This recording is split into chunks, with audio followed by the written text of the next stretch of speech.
maybe 20 to 25% information, but 70 to 75% stories, because stories are what relate. If we don't have relationship with what we are trying to do, then we will not do it. It will become one of the things that we made as New Year resolutions, and the next year it's the same story again.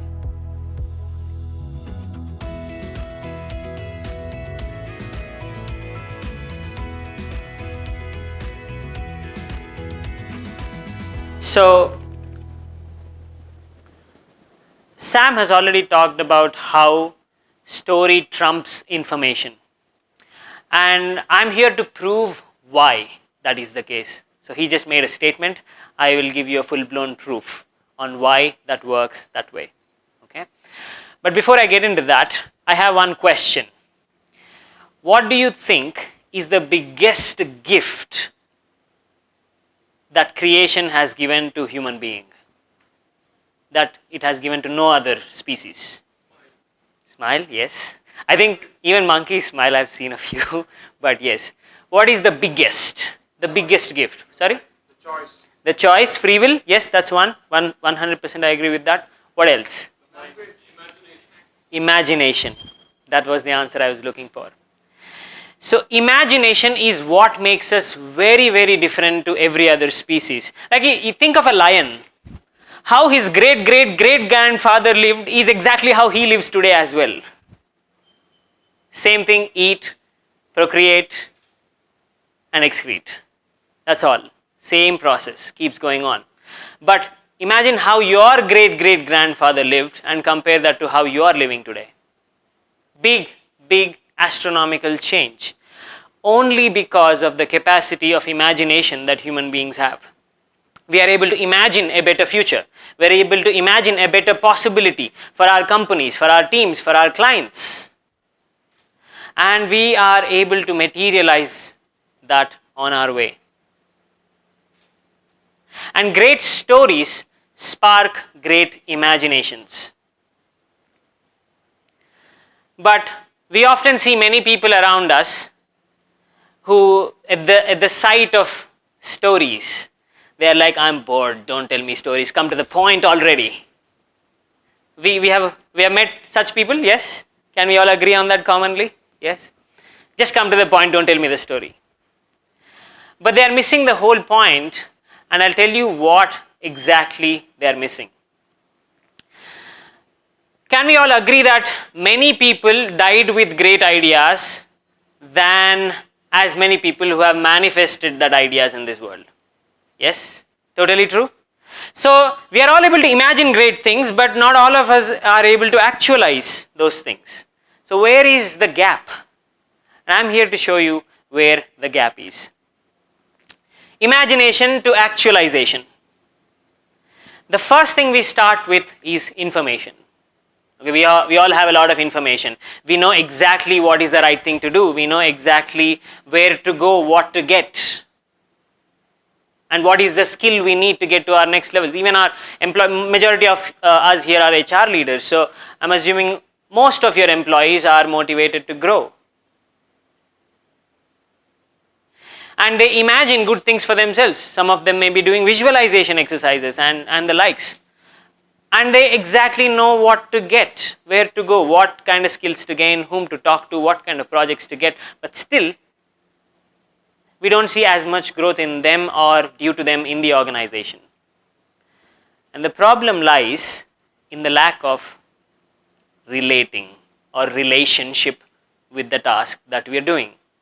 I'm a psychologist. I'll tell you a little bit about myself as I go, I guess, but I was counseling this 19-year-old boy, okay, and he was telling me all about how he's procrastinating, how he's not able to get things done, how he has these big dreams, imaginations and everything, but nothing just comes to fruition.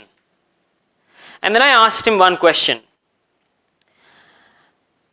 I asked him, if your mother were to get into a situation of some kind of grave illness and the hospital is charging a bomb, would you not go out on the streets, beg, borrow, steal, or whatever it takes, and facilitate the treatment process? And the answer that he gave was a resounding yes. The reason is because he has a relationship with his mother. The one that he doesn't have with his dreams and imaginations. And the reason why this relationship misses for majority of people is we just want to get to the point. We don't want to hear the stories. If you see any standard book, some 300 pages, right? Any standard book on the market. If you reduce the main points in that book, it's just one page. Isn't it so? The core concepts of that book in one page, really. Nothing more than that. But why do people still write 300-page books? Because they're telling us a lot of stories. They're showing us a lot of case studies. They're showing us a lot of examples of how it worked. And in all that process, we are relating with the idea that they're sharing. We are growing our relationship with the idea. And when we have information and relationship with the task that we are about to do, then we get into action.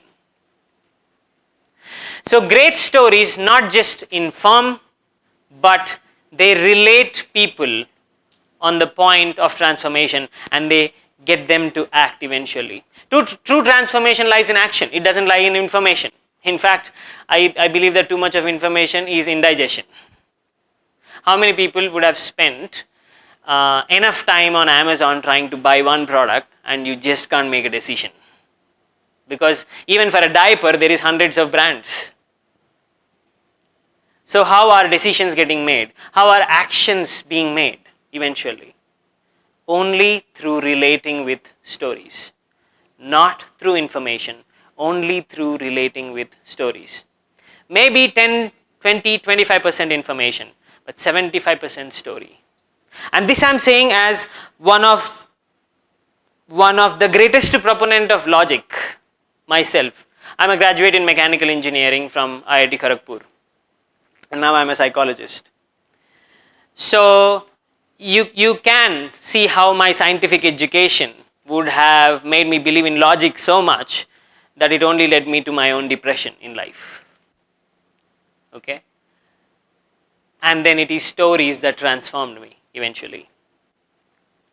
So maybe 20 to 25% information, but 70 to 75% stories. Because stories are what relate. If we don't have relationship with what we are trying to do, then we will not do it.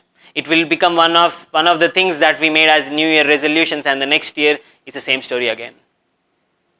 The same is with our employees in our organizations. If they are not able to relate, to the organization, then they will not be able to do the things that they're supposed to do. So relating is very, very important. And some of the trainings that we have delivered as Speakers Institute Corporate in some of the major companies around here, the biggest challenge is to even get the camera on. Forget sharing a story. That's a far cry. Even getting the camera on in participation is the biggest challenge. And then sharing stories is the next level. But we've been able to successfully do that for many organizations, and the transformation is wonderful. So, since story is so much important that it can move the human race forward, it's not information that moves the human race forward. It's relation. It's story that relates, that moves the human race forward. Because only stories will lead to action. Information will only lead to indigestion. So, what is the difference between information and story? What is the simplest way we can think about a story? Whenever you want to share about a story, and if it shouldn't be just information but a story, there has to be a person with a name. So for example, I won't talk about Dexter Capital. I'll talk about Vijeta Shastri in Dexter Capital. If you want to inspire more people towards taking more action with your company, let us just say, okay, we have to talk about the story of Vijeta and not of Dexter Capital. Because do we connect so much with Dexter Capital as much as we connect with Vijeta? The answer is no. And I can show with a very simple example. So let us say I take XYZ company. It has gone through so much of growth, so many challenges, but A, B, C initiatives led to 30% profit increase versus I know Vivek who works in XYZ company, and Vivek was struggling with the lack of growth for himself and for the company that he's working for. And then Vivek worked with us on improving certain things. Now I want you to understand, Vivek was not able to even spend time with his family. He was working 16 hours a day, but still was not getting the results that he wanted. And finally, when he implemented our solution, his life changed forever. He now works 8 to 10 hours a day, has quality time with the family, gets more done, and is ultimately more productive. So, the story of a company or a story of a person? What felt better? Would you agree it's the person that we connect more with? We connect more with Vivek, we don't connect with XYZ company. Am I making sense here? Yes? Very good. So, if you're talking about a story and not a case study or some information, there has to be a person with a name inside that story. And I want to show you a small framework that we teach here, which we like to call as the visualization story. This is if, as HR leaders, you want to go out there, you want to, inspire your organizations to change the leadership culture and bring ideas of tomorrow into existence today. And maybe you can use this as a framework to talk to your organizations about the same. Okay. Step 1 in a visualization story is you describe the current situation. What is happening today? What is the state of affairs of today? And then you talk about the change that is happening right now and how what we are doing right now may be going obsolete. So you build some tension around that perhaps. And then you paint a picture using people. The best way to paint a picture using people is you start with the statement, imagine if. Imagine if people were able to present bad news easily. Imagine if leaders were able to inspire their subordinates to be on track with their duties. Imagine if communication became much more easier. Imagine if the leaders in our companies don't just remain leaders by position but become influencers out there so that they represent the brand image of our company. Imagine if. And you use a person to paint that picture. Imagine if Vivek could become a micro-influencer. Am I making sense? Yes. Imagine if. And there is a lot of such imagination that we have done as Speakers Institute Corporate, and we have created some amazing programs for the companies we have served, and our imaginations are today actualizations. And I'm very proud to be a part of this team, and with that I hand it back to Craig. Thank you so much.